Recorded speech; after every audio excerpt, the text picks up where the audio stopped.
Shalom, shalom, bien-aimés dans le Seigneur. Nous nous retrouvons encore cette semaine dans le cadre de notre programme hebdomadaire à l'école du sabbat. Troisième trimestre de l'an 2024, nous allons peu à peu vers la fin de ce trimestre. Nous parvenons cette semaine à l'étude de la 12e leçon dont le titre est « Jugé et crucifié ». Précédemment, dans la leçon 11, la semaine dernière, nous avons appris « Arrêter et juger ».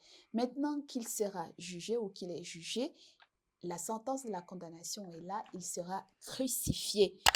Pour en comprendre davantage la profondeur, le verset à mémoriser qui nous est tiré du livre de Marc, le chapitre 15, le verset 34 nous dit « Et à la 9e heure, Jésus s'écria d'une voix forte, « Eloi, Eloi, lama sabachthani », ce qui signifie « Mon Dieu, pourquoi m'as-tu abandonné ?» Face à la douleur de l'épreuve, face à la douleur de l'agonie, Jésus crie à Dieu, son Père, disant que le Seigneur l'a abandonné. Pour en parler de bout en bout, à travers les différents enseignements de l'étude de cette semaine, nous avons, comme à l'accoutumée, nos deux habitués de ce plateau, le frère Janvier, bonjour. Bonjour madame. Bonjour également au frère Innocent. Bonjour Florence. Alors le frère Janvier va nous unir dans la prière. Merci Seigneur parce que tu es bon. Merci encore de nous avoir choisis pour que nous puissions parler de toi. Accepte, ô Dieu, que nous puissions parler au-delà de ce que toi tu veux, mais que nous ne puissions pas parler selon notre force, mais sous la force du Saint-Esprit, pour que tes enfants puissent te reconnaître et revenir encore à toi de nouveau. Au nom de Jésus, Amen. Amen. Leçon 12, troisième trimestre 2024. Jugé et crucifié. Mon Dieu, pourquoi m'as-tu abandonné? Marc 15 est le cœur du récit de la Passion. Bien évidemment, avant, au chapitre 15, c'est les événements avant la crucifixion. Nous avons l'arrestation de Jésus sur le mont Gethsémane avec Judas qui va le baiser, les soldats qui vont le prendre et puis Jésus va commencer toute la nuit jusqu'en journée au petit matin à subir des sévices corporels, des humiliations et des moqueries. Marc 15 nous dresse suffisamment ce tableau-là. Alors, l'ironie des paroles, l'ironie dans les paroles, non seulement des soldats, il y a aussi les actes et les paroles des chefs religieux, Oui. et puis il y a également le gouverneur Pilate. Tous se moquent de Jésus Oui. en référence à son identité. Es-tu le Fils de Dieu? Si tu es le Fils de Dieu, tu es le roi des Juifs. Si tu es le roi des Juifs, Voilà. sauve-toi toi-même. Voilà. Comment comprendre? C'est dit, pour eux, c'est de la moquerie, Oui. mais en réalité, ils sont en train de dire qui est Jésus, Voilà. frère innocent. Voilà. Bon, merci beaucoup. Quand nous voyons ce 15e chapitre, oui, la leçon 12 concorde avec 15e chapitre. Et nous voyons que c'est un chapitre où il y a beaucoup de moqueries.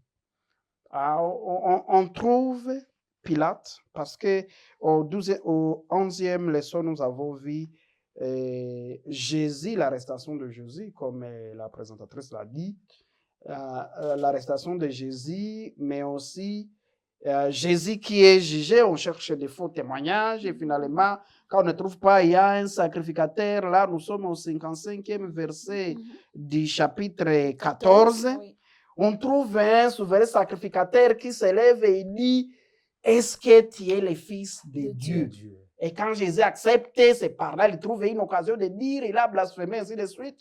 On l'arrête, on commence à le tabasser, ainsi de suite. Maintenant, dans cette leçon, nous sommes au 15e chapitre. Là, nous sommes devant Pilate.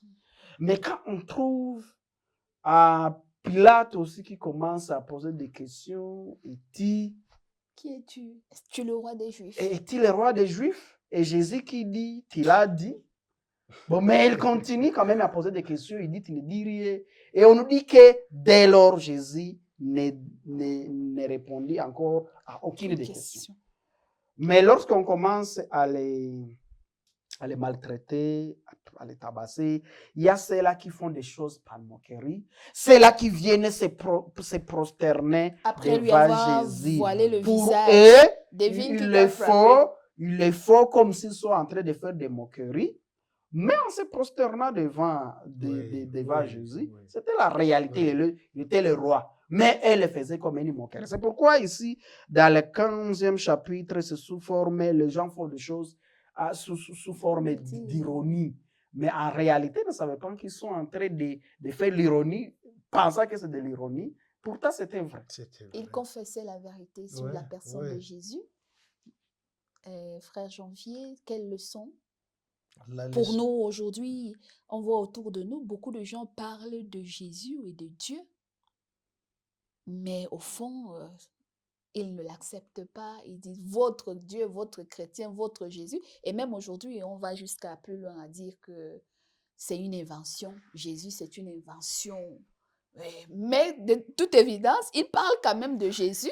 Et votre invention, un Seigneur, un Sauveur, une histoire montée de toutes pièces, et vous y croyez, vous êtes des idiots. Mais de toute évidence, ils confessent Jésus. Il y a quelqu'un qui disait que Jésus ou Dieu gagne dans l'ordre et dans les désordres. Tout à fait. Et c'était la façon dont on l'a En traité. pensant combattre. Oui, on pensait qu'on est en train de s'attaquer, mais quand ils sont en train de publier, alors la grandeur de ces dieux-là. Et c'est la même chose aujourd'hui. Il y a plus de gens qui disent que celui-là n'est pas le fils de Dieu. Celui-là, c'est tel. Mais ils essaient un peu toujours de dire... Il n'a dire... pas existé. Mais ils disent, comme vous l'avez dit, ils disent, votre Jésus-là, vous dites qu'il est mort pour vous. Et voilà, c'est une façon encore de publier au-delà que c'est Jésus. Et Jésus, lui, est en train de gagner même là-bas. Il y a quelqu'un qui peut dire, ah, donc il y a quelqu'un qui est mort pour les gens. Je dois savoir si c'est qui. Pour dire que nous, on n'a pas à s'attaquer à ces gens-là. Parce qu'ils sont en train aussi d'évangéliser le nom de Christ. Sans le savoir. Et voilà. Est-ce que ce n'est pas une ironie dans le monde aujourd'hui pour ceux qui renient Jésus, qui combattent la religion chrétienne ou toutes les fois, comme en Afrique, on parle de la religion des ancêtres, qu'il faut revenir. Les autres sont les religions abrahamistes, inventées par les Occidentaux. Mais le fait que le nom de Jésus reste au centre n'est pas aussi une façon de contribuer à l'expansion de la connaissance de Jésus sans le savoir. C'est-à-dire, on loue, on reconnaît la grandeur de cet homme qu'on pense combattre. Bon, merci beaucoup. D'abord, ceux-là qui ont fait la pédagogie. L'ironie tire son origine chez les philosophes. Socrate, si je ne me trompe pas. Quand on dit quelque chose, ironiquement, ça veut dire, on peut dire qu'on ne connaît pas la chose au moment où vous la connaissez. Et ici, nous voyons ceux-là qui étaient en train de saluer Jésus, bonjour roi des Juifs. Mais ironiquement, c'était sous forme de moquerie. Mais pour le moment, il y a aussi les gens qui, peut-être, qui utilisent le nom de Jésus, mais dans d'autres choses. Quelqu'un, il fait semblant de faire comme s'il est en train de parler pour le compte de Jésus, mais il est dans autre chose. Jésus a parlé des faux prophètes, des faux docteurs qui parleront et qui feront des miracles à son nom, mais pourtant il ne les connaît pas. Des faux prophètes et des faux docteurs. Des faux Christ. Des faux Christ. Mais vous savez, il y a quand même des fois il y a un verset que je voulais partager, c'est Marc 9, 38 et 39. Janvier peut m'aider à lire ces versets. Marc 9, 38 et 39. Jean lui dit, Maître, nous avons vu un homme qui chassait des démons à ton nom. Et nous l'en avons empêché parce qu'il ne nous suit pas. 39. Ne l'en empêchez pas, répondit Jésus, car il n'est personne qui, faisant un miracle en mon nom, puisse aussitôt après parler de mal de moi. Bon, merci beaucoup. Vous pouvez vous arrêter par là. J'ai voulu assez qu'on lise ce verset Oui, parce très que, bien.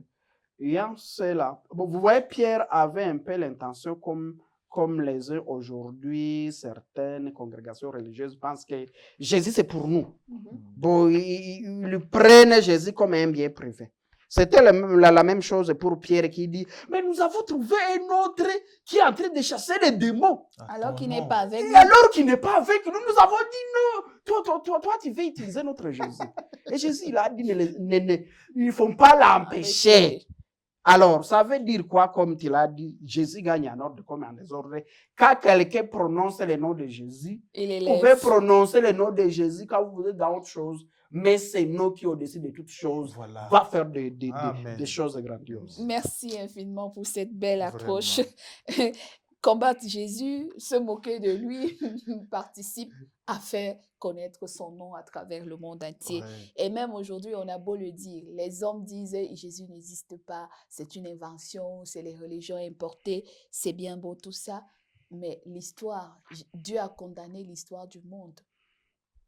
Lorsque, de manière mondiale et universelle, la décompte du temps se fait avant Jésus-Christ, les années avant Jésus-Christ et les années après Jésus-Christ. Si Jésus était véritablement un mythe, comment la science universelle du monde condamne le temps sur la lumière de Jésus-Christ, les années avant Jésus-Christ et les années après Jésus-Christ? Ça veut dire qu'il y a quand même un phénomène mystérieux Oui. derrière la personne Oui. de Bon, Jésus-Christ. effectivement, vous voyez même le darwinisme.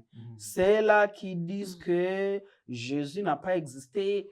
Mais on trace quand même Avant la Jésus. ligne que nous appelons la ligne de Dieu que nous étudions en histoire. Et ça prend pour référence année 0, avant Jésus, après C'est Jésus. sûr. Vous voyez quand même que c'est contradictoire. Voilà. Donc, qu'on le veuille, Jésus gagne en ordre comme en Oui. désordre. Merci pour cette leçon. Même les scientifiques, il faut se poser. Mais qui est après Jésus, C'est après avant Jésus, Jésus. qui est sur la ligne du temps? Voilà. Ouais. Donc, qu'on l'accepte, qu'on l'adore ou qu'on se moque de lui, il reste un mystère pour notre humanité. Vraiment. Et pour nous, c'est de se dire que qu'est-ce qu'il a fait? Qu'est-ce qui est même mystérieux dans la personne de Jésus? Voilà. Justement, la leçon 12 nous dit le mystère de son existence, le mystère de sa mort, le mystère de sa résurrection. Jésus va subir donc des humiliations, des moqueries et le fouet, et il va mourir en portant sur lui le poids de la culpabilité de toute notre humanité. Vraiment. Comment comprendre que lui ait accepté de payer ce grand prix pour nous sauver, Janvier? Oui, en fait, nous devons d'abord revenir sur le plan du salut. Le plan du salut qui va commencer. Et le plan du salut était seulement qu'on délivre cet homme qui est tombé.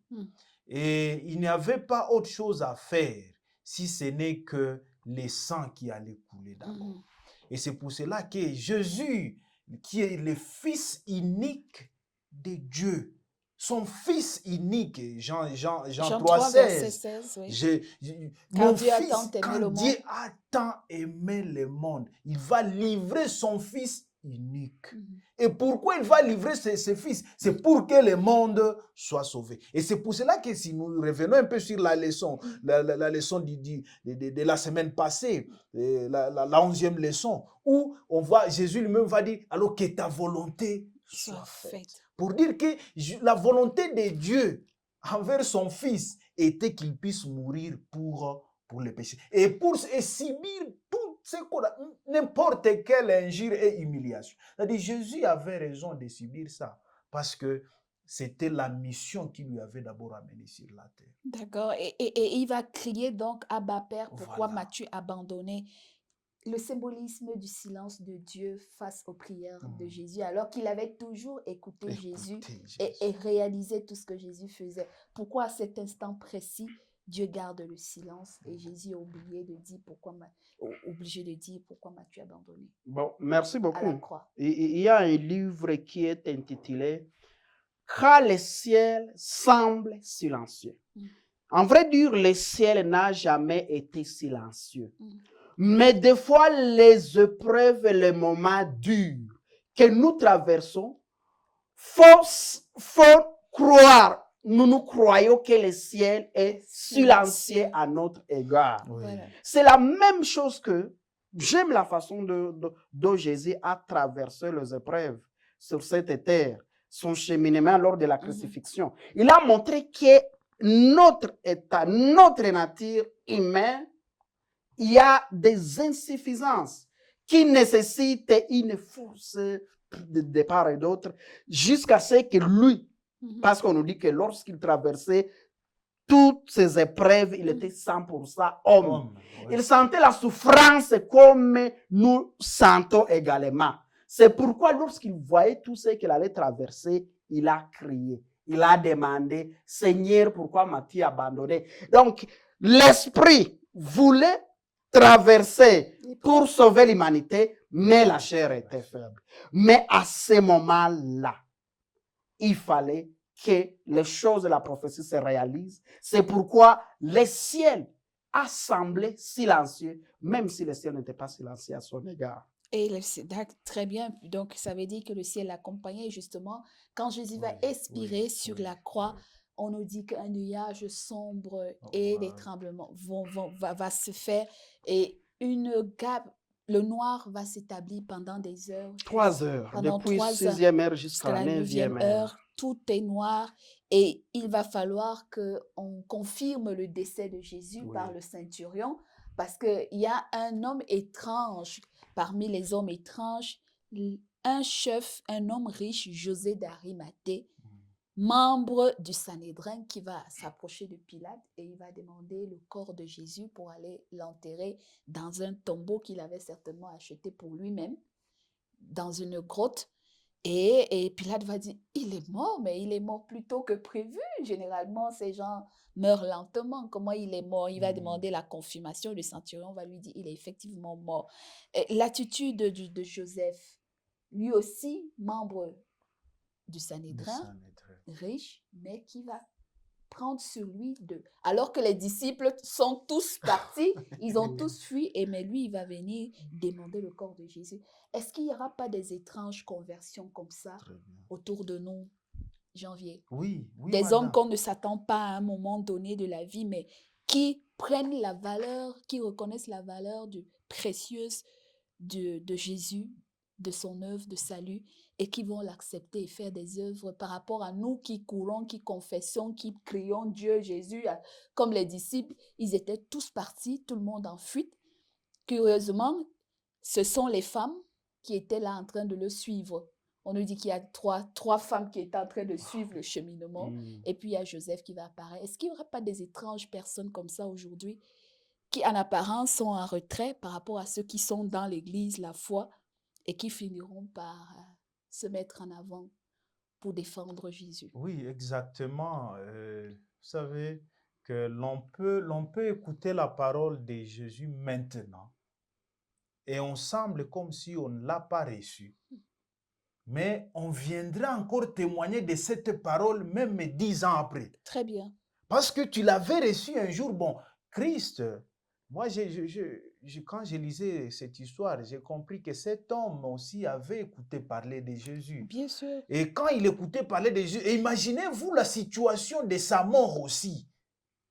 Il n'a pas défendu Jésus quand les autres l'accusaient, mais il est venu quand même réclamer le corps. Réclamer le corps quand lui-même n'a même pas décidé sur tout ce que peut-être on faisait par rapport à Jésus. Voilà. Cela prouve qu'il est parti et il a compris que réellement celui-ci, ça doit être un homme étrange, celui-ci. Et comme c'est, laisse-moi le récupérer. Et de l'enterrer. Et de l'enterrer dignement, parce qu'il a découvert que celui-ci peut être ce que ces gens-là étaient. Et c'est ce que nous étions en train de dire, que Dieu gagne dans les désordres et dans l'ordre. Ouais. Peut-être lui a Pendant que écouté. d'autres le tuaient, Et sa voilà. mort servait à ramener les autres dans le Eh bien, chemin. voilà alors la personne qui a vu comment on était en train de les tuer les rois. Ah, donc, il a compris que celui-ci, c'est le roi. Il ne peut pas être enterré comme ça, qu'il soit enterré avec dignité parce que c'est un roi. Très bien, merci. Je voulais ajouter un petit élément aussi. Vous Mhm. voyez, lorsque nous lisons à partir du 15 et 6e verset, nous voyons la façon dont la foule était animée par l'esprit satanique Voilà. jusqu'à demander à Pilate de libérer Un brigand. Barabbas parce Malfaiteur. qu'il y avait l'état de la grâce. Comme pour le moment, on parle de la grâce présidentielle. Oui. À cette époque aussi, il y avait des grâces qu'on accordait à chaque fête à un prisonnier qu'il fallait relâcher. Et Pilate, dans sa manière, il pensait qu'en demandant à la foule si je puisse libérer pourvu qu'ils allaient tomber sur Jésus, mais il demande à un meurtrier, Barabbas, libère-nous Barabbas, mais que celui-là soit crucifié, jusqu'à dire que son sang va reposer sur nous et sur nos enfants. Et on nous dit, dans les commentateurs, on nous dit que la foule là, c'était l'esprit satanique qui les empêchait même de ne rien voir tout ce qui s'est passé là-bas. Imaginez-vous les ténèbres de 3 heures.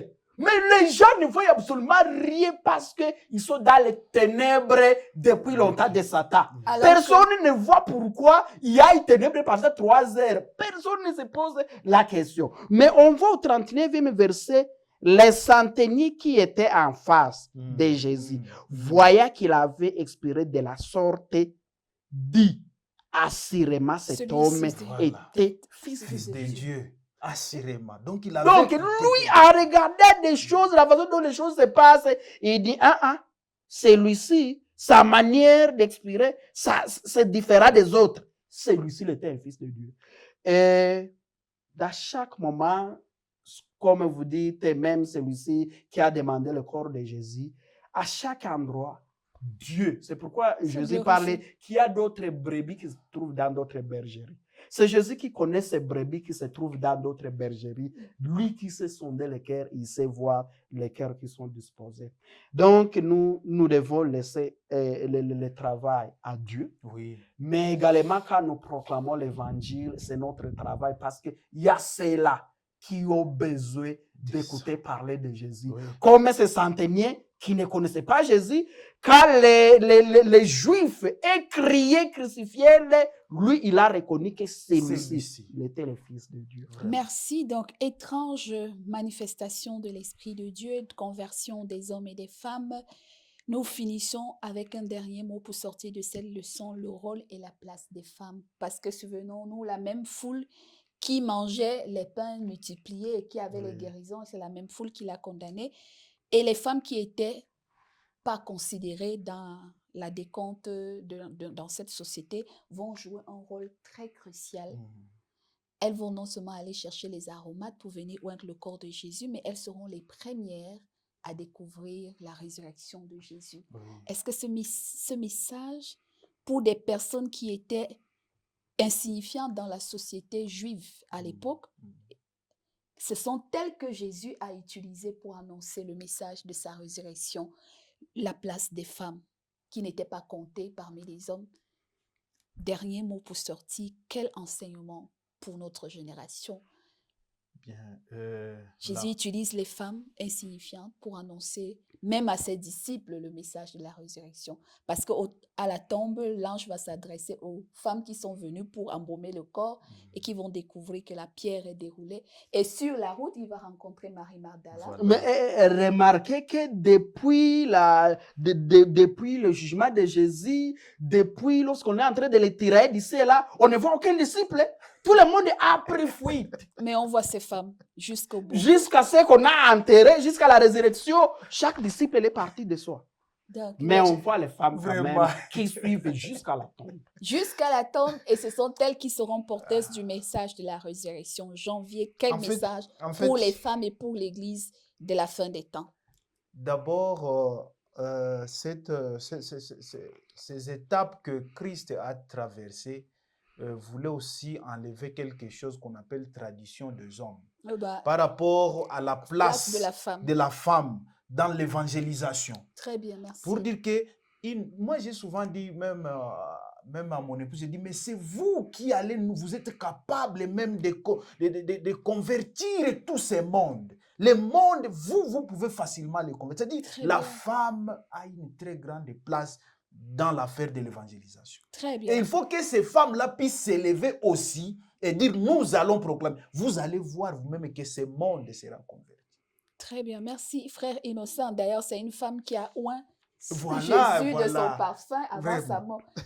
La place de la femme Non, dans l'Église dans aujourd'hui. plusieurs endroits dans le ministère de Jésus, nous voyons que les femmes ont été des instruments que Jésus a utilisés pour prêcher la bonne nouvelle. Vraiment. Vous vous souvenez de la femme samaritaine Ouais. sur le puits, la façon dont est-ce qu'elle a prêché, elle a évangélisé, elle a véhiculé le message de Jésus. Voilà. C'est pour Et sa dire que... prédication, même, c'est avant l'avènement du Saint-Esprit, mais on dit que son témoignage a converti 3000 personnes. Voilà. Oui. Donc,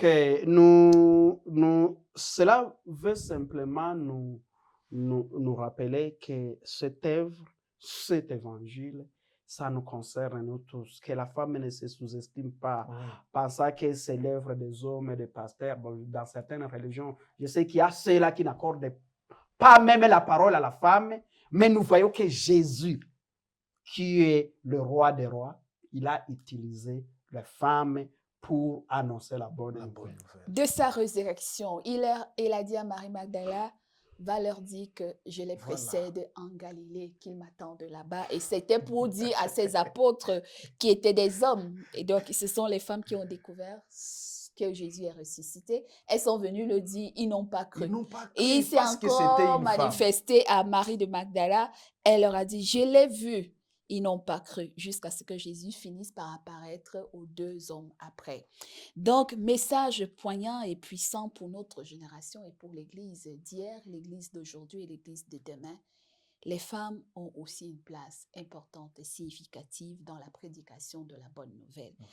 Puisse le Seigneur nous aider à comprendre. Il a été jugé, arrêté, crucifié, mais aussi ressuscité.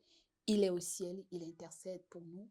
En attendant son second retour, quel message portons-nous vers le monde?